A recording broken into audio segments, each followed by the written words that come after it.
நண்பர்களுக்கு வணக்கம். நான் எட்டியப்ப சோழன். எட்டி டாக்ஸுக்கு உங்களை அன்புடன் வரவேற்கின்றேன். மறக்காம நம்ம சேனலை சப்ஸ்கிரைப் பண்ணிக்கிட்டு சப்போர்ட் பண்ணுங்க.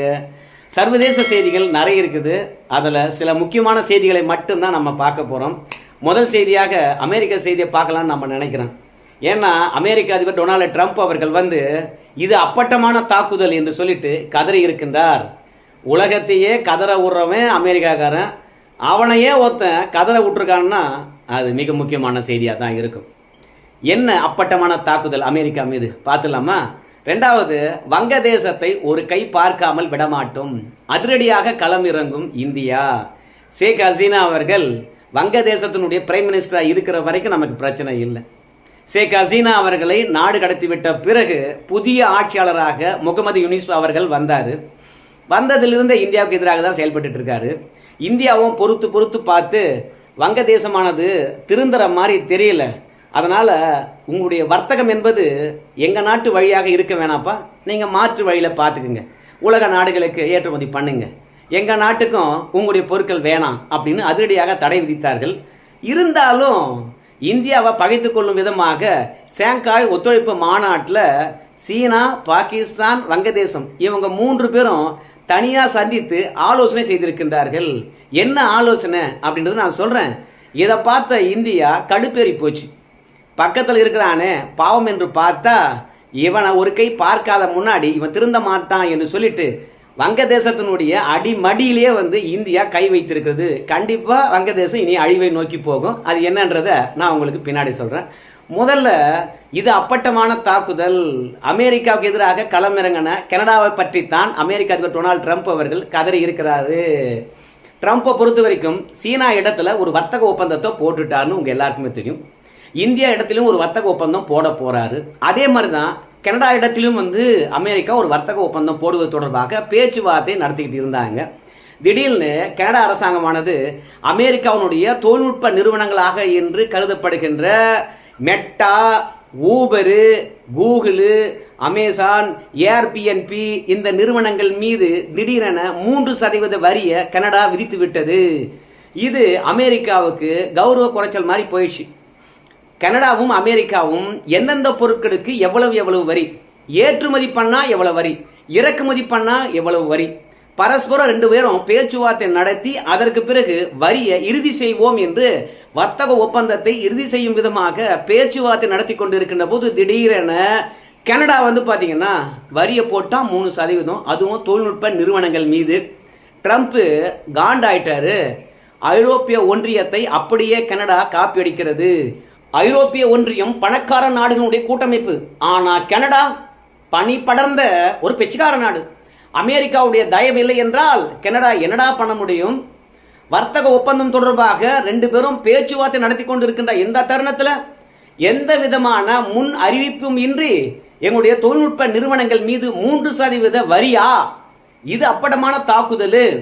ஏற்கனவே அமெரிக்காவிலிருந்து ஏற்றுமதி ஆகின்ற பாலுக்கு 400% வரி போட்டு வரி வாங்கி தின்னுகிட்டு இருக்கிற இப்போ எங்களுடைய தொழில்நுட்ப நிறுவனத்தின் மீது ஒரு பேச்சுவார்த்தை முடிவதற்கு முன்பாக 3% வரியா அப்படின்னு ட்ரம்ப் அவர்கள் பார்த்தீங்கன்னா கனடா மீது நாம் 7 நாளைக்கு பிறகு என்ன வரியை விதிக்க போறோம் என்பதை பற்றி சொல்லுவோம்.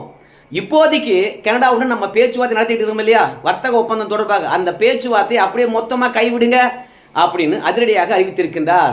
இப்படி 3% வரிக்கு டொனால்டு ட்ரம்ப் அவர்கள் எதற்காக கோவப்படணும் அப்படின்னு சொல்லிட்டு நீங்க நினைப்பீங்க.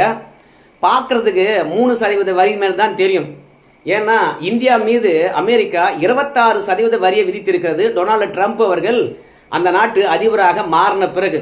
அதனுடன் ஒப்பிடுகின்ற பொழுது 3% வரி என்கின்ற பொழுது கொஞ்சமாக தான் தெரியும். ஆனால் கனடா பார்த்தீங்கன்னா வரி விதிப்பில் ஒரு நயவஞ்சக செயலை புகுத்தி இருப்பதாக அமெரிக்கா நினைக்கிறது. அமெரிக்காவுடைய தொழில்நுட்ப நிறுவனங்களை அழிக்கிற மாதிரி இருக்கிறது இந்த வரி அப்படின்னு சொல்றார். ஏன்னா அமெரிக்காவுடைய தொழில்நுட்ப நிறுவனங்கள் கனடாவில் எவ்வளோ சம்பாதிக்குதோ அந்த மொத்த வருமானத்தில் 3% வரி கட்டு அப்படின்னு சொல்லியிருக்காங்க.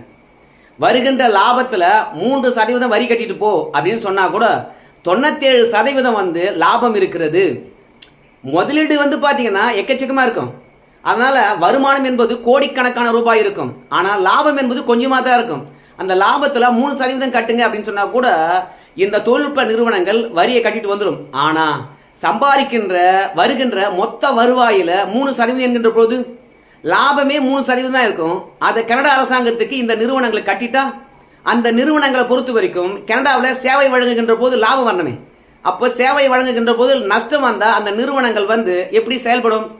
அதனால இந்த தொழில்நுட்ப நிறுவனங்களை அழிக்க வேண்டும் என்பதற்காக தான் பேச்சுவார்த்தை நடந்து கொண்டு இருக்கின்ற பொழுதே கனடா அரசாங்கமானது எங்க பேச்சை மதிக்காம திடீரென 3% வரியை விதிச்சிடுச்சு. அதனால கனடாவுடன் நாம நடத்துகின்ற எல்லா பேச்சுவார்த்தையும் முடிவுக்கு கொண்டு வாங்க அப்படின்னு சொல்லிட்டு 7 நாள் பொறுத்து கனடாவுக்கு நாம வரி விதிப்போம். அந்த வரியை ஏற்றுக்கொண்டால் ஏற்றுமதி பண்ணு, அந்த வரியை ஏற்றுக்கொண்டால் இறக்குமதி பண்ணிக்கோ. அப்படி இல்லையா நீ 51வது மாநிலமாக அமெரிக்காவுடன் இணைந்துடு, வரியே கட்டமானா சுகபோகமா இருக்கலாம். பனி படர்ந்த நாட்டில் பட்னியா கலப்பதை விட அமெரிக்காவுடன் இணைந்து விட்டு அழகா நீ வாழ்ந்துட்டு போலாமே அப்படின்னு ட்ரம்ப் சொன்னார்ல, அந்த நிலைக்காவது வரட்டும் அப்படின்னு சொல்றதுக்காக நான் தாண்டா உலகத்தினுடைய பெரிய அண்ணன், நான் தாண்டா உலக நாடுகளுக்கு எல்லாம் வரியை போடுவேன், நீ எனக்கே வரி போடுறியா அப்படின்னு சொல்லிட்டு கனடாவுக்கு எதிராக குதித்திருக்கின்றார். இந்த தொழில்நுட்ப நிறுவனங்கள் உலகம் முழுவதும் இருக்கிறது. இப்போ உலகம் முழுவதும் இருக்கக்கூடிய நாடுகளை பொறுத்த வரைக்கும் எங்க நாட்டில் சேவை வழங்குறீங்க, நீங்க குறிப்பிட்ட கட்டணம் கட்டி லைசன்ஸ் வாங்கிக்கிறீங்க. ஆனா கனடா மாதிரி எங்களுக்கு வருகின்ற வருமானத்திலிருந்து 3% கொடு அப்படின்னு மற்ற நாடுகளும் கேட்டாங்கன்னா உலகம் முழுவதும் அமெரிக்காவுடைய தொழில்நுட்ப நிறுவனங்களுடைய வருமானம் கெடும். இரண்டாவது நஷ்டத்தில் இயங்கும். அதற்கு பிறகு அமெரிக்கா திவாலாகும். அமேசான்லாம் எவ்வளவு பெரிய நிறுவனம், கூகுள்லாம் எவ்வளவு பெரிய நிறுவனம், ஊபர்லாம் எவ்வளவு பெரிய நிறுவனம், மெட்டா என்று சொல்லப்படுகின்ற பேஸ்புக், இன்ஸ்டாகிராம், வாட்ஸ்அப்லாம் எவ்வளவு பெரிய நிறுவனம். இந்த மாதிரி நிறுவனங்கள் அத்தனையும் கணினி மயமாக்கப்பட்ட பொருளாதாரம் மட்டும்தான் முன்னணியில் போயிட்டு இருக்குது. மற்ற பொருளாதாரம் அத்தனையும் படுத்து விட்டு கிடக்கிறது, விவசாயம் முதற்கொண்டு எல்லாம். அதனால தொழில்நுட்ப நிறுவனங்களை நம்பித்தான் அமெரிக்கா பாத்தீங்கன்னா இன்னைக்கு இயங்கிக் கொண்டிருக்குது. அதுலயும் ஏஐ பாத்தீங்கன்னா தொழில்நுட்ப நிறுவனங்கள் மேம்படுத்திக் கொண்டிருக்கிறது. சோ இப்படி அதிகப்படியான செலவினங்களை ஏஐக்கு பயன்படுத்தி இருக்கும் போது 3% வரி எக்ஸ்ட்ரா பண்ணுகின்ற போது வருமானத்துல அந்த நிறுவனங்கள் தாக்கு பிடிக்கணுமா இல்லையா? ஏஐ வளர்ந்து வருகின்ற இந்த தருணத்துல அதிகப்படியான வரி விதிப்பு என்பது அமெரிக்க நிறுவனங்களை அழிக்கும். அதனால்தான் ட்ரம்ப் என்ன பண்றாரு, கனடா போட்டா உலக நாடுகளும் அதே மாதிரியான வரி போடும் என்பதற்காக இது அப்பட்டமான தாக்குதல். பேச்சுவார்த்தை நடத்தி கொண்டிருக்கின்ற போதே 3% வரியா அப்படின்னு சொல்லிட்டு கனடாவுக்கு அதிர்ச்சி அளித்திருக்கிறாரு. கனடாக்காரனை பொறுத்த வரைக்கும் நல்லவன் சொல்ல போறது கிடையாது, நம்மளுக்கு பிடித்த நாடும் இல்ல. ஏன்னா காலிஸ்தானை அவன் தான் வளர்த்து விட்டுட்டு இருக்கிறான். இருந்தாலும் அமெரிக்கா போன்ற பெரியனுக்கு நேரடியா டப் கொடுக்குறான் பாருங்க. நாம கூட அமெரிக்காவுடன் மோதி பார்த்தோம். கடைசியில வரி குறைப்புக்கும் இரண்டாவது ஏற்றுமதி இறக்குமதிக்கு இடையில் இருக்கக்கூடிய இடைவெளியை நிரப்பும் விதமாக ஒரு புதிய ஒப்பந்தத்தை போட போறாங்க நம்ம இந்தியா. அதற்கான அறிக்கையை இறுதி செய்து கொண்டிருக்கின்றார் நம்முடைய வர்த்தகத்துறை அமைச்சர் பியூஷ் கோயல் அவர்கள். சோ இதெல்லாம் ஒரு புறம் இருக்கின்ற போது கனடா முன்னெடுத்திருக்கின்ற முன்னெடுப்பு உலக நாடுகளை விழிப்படைய செய்யுமா, அமெரிக்காக்கு எதிராக கிளந்தெழ செய்யுமா? ட்ரம்ப் அவர்கள் இதை எப்படி எதிர்கொள்ள போறாரு? ஏற்கனவே அமெரிக்க அதிபராக இருக்கக்கூடிய ட்ரம்பினுடைய நடவடிக்கைகளுக்கு உச்சநீதிமன்றமானது அதிரடியான ஒரு தீர்ப்பை தந்திருக்கிறது. இன்னைக்கு ட்ரம்பினுடைய எந்த நடவடிக்கையும் சரி மாகாணங்களுடைய நீதிமன்றங்கள் உத்தரவு போட்டு தடுக்க முடியாது. ட்ரம்ப் என்ன முடிவெடுக்கின்றாரோ அந்த முடிவே இறுதியானது. உச்ச நீதிமன்றம் கூட கட்டுப்படுத்த முடியாது அமெரிக்க அதிபருடைய செயல்பாடுகளை, அவர் வர்த்தக ரீதியாக எடுக்கின்ற முடிவுகளை. அதனால மாகாண நீதிமன்றங்கள் அவருக்கு எதிராக தீர்ப்பு வழங்கியிருந்தால் அது செல்லாது என்று சொல்லிட்டாங்க. அதனால மாகாணங்கள் கூட பாத்தீங்கன்னா பிற நாட்டுடன் செய்து கொண்ட ஒப்பந்தம் எல்லாம் காலியாகுது. ட்ரம்ப் அவர்கள் எவ்வளவு வரி முடிவு பண்றாரோ அதுதான் அமெரிக்காவில் இருக்கக்கூடிய மாகாணங்கள் அத்தனையும் ஏற்றுக்கொள்ள வேண்டும்.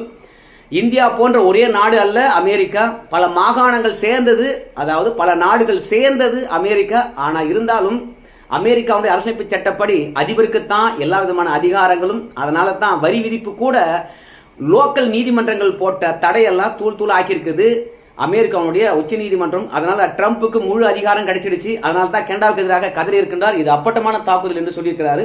அடுத்தது வங்கதேசத்துக்கு எதிராக ஒரு கை பார்க்காமல் விட மாட்டோம் என்று அதிரடியாக களமிறங்கின இந்தியா செய்தியை பார்த்து விடலாம்.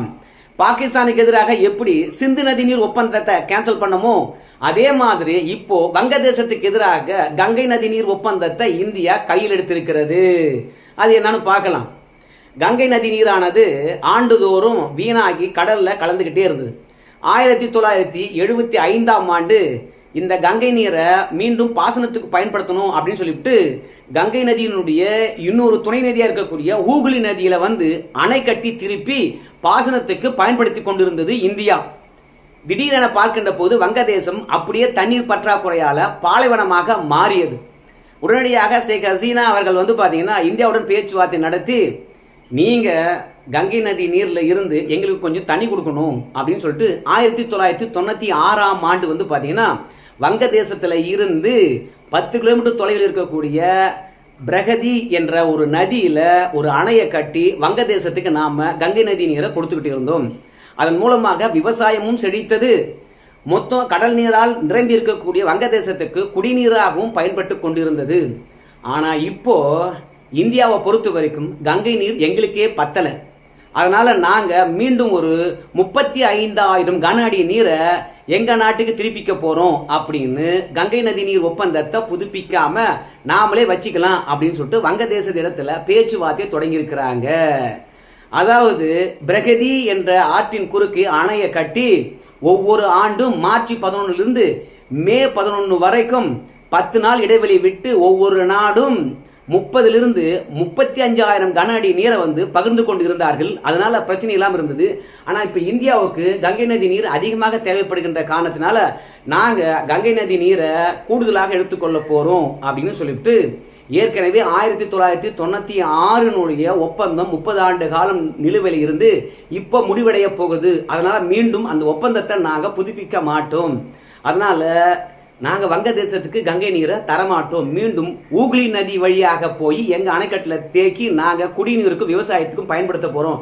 நீ எப்படா போடா அப்படின்னு சொல்லிட்டு எப்படி பாகிஸ்தானுக்கு எதிராக சிந்து நதி நீர் ஒப்பந்தத்தை கேன்சல் பண்ணாங்களோ அதே மாதிரி வங்கதேசத்துடன் 30 ஆண்டு காலத்துக்கு போடப்பட்ட கங்கை நதி நீர் ஒப்பந்தம் காலாவதி ஆகிறது. அந்த ஒப்பந்தத்தை மீண்டும் புதுப்பிக்க போறது இல்லையா. இப்பொழுதே வங்கதேசமானது இந்தியா வழியாக நீங்க பொருட்களை ஏற்றுமதி பண்ணாதீங்க, ஏதாவது ஒரு வழியாக சுட்டிக்கிட்டு நீங்க போங்கடா அப்படின்னு சொன்னதுனால இன்னைக்கு வங்கதேசத்துல ஏற்றுமதியானது மொத்தமா முடங்கி போயிருக்கிற இந்த தருணத்துல உற்பத்தியான பொருட்கள் அப்படியே வங்கதேசத்துல தேங்கி கிடக்கிற இந்த தருணத்துல வங்கதேசத்துக்கு நாங்க தண்ணியும் தரமாட்டோம் அப்படின்னு ஒப்பந்தம் காலாவதி ஆச்சுன்னா மீண்டும் புதுப்பிக்க மாட்டோம் என்ற ஒரு இடிய வங்கதேசமா எங்களுக்கு எதிராகவா நீ சீனா கூட போயிட்டு கைகோர்ப்ப, பாகிஸ்தான்காரங்கிட்ட போய் கைகோர்ப்ப, நாங்க பார்த்துட்டு சும்மா இருக்கணுமா அப்படின்னு சொல்லிட்டு ஒரு கை பாத்திரண்டா சாமி அப்படின்னு சொல்லிட்டு கங்கை நதி நீர் பிரச்சனையில கை வைத்திருக்குது இந்தியா. இப்ப வங்கதேசம் கதறுகிறது. மொத்தமா பாலைவனமா போக போகுது. 1975 பாலைவனமா போக வேண்டியது இப்போ மோடி ஆட்சியில வங்கதேசம் பாலைவனமா போக போகுது. ஏற்கனவே கிளர்ச்சியில தான் இருக்குது அந்த நாடு. ஆனா தண்ணி இல்லாத போது எப்படி அடிச்சுக்க போறாங்கன்றத பொறுத்து பார்க்கலாமே. சரி நண்பர்களே, இந்த 2 செய்தி எப்படி இருந்ததுன்னு பாருங்க. நாளைக்கு தைவான் சீனா அந்த பிரச்சனை பற்றி பேசலாம். அமெரிக்கா மற்றும் ஈரான் பிரச்சனை மீண்டும் தலை தூக்கி இருக்குது, அதை பற்றி பார்க்கலாம். இதுவரைக்கும் பார்த்த நண்பர்களுக்கு நன்றி.